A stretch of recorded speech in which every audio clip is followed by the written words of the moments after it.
Your air conditioning system cools, conditions, and circulates the air inside your vehicle's interior. It also removes moisture from the air to keep your windows from fogging up. A common AC problem is contaminated refrigerant, or the gas that cools the air. The inside of your AC hoses deteriorate over time, and bits of rubber can clog passages.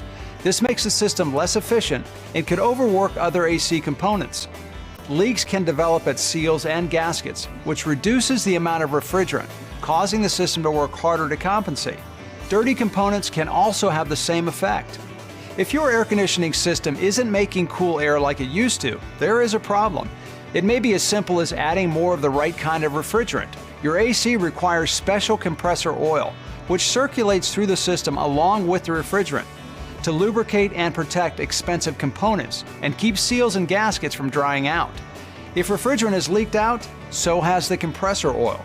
This oil needs to be replenished whenever refrigerant is added. Most vehicle manufacturers recommend an interval for an air conditioning system inspection.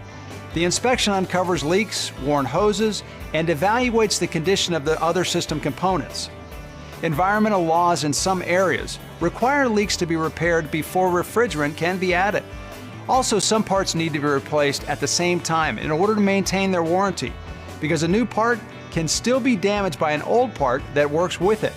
Your service center is fully equipped to inspect your AC system, diagnose any problems, and take the necessary steps to restore your flow of cool air.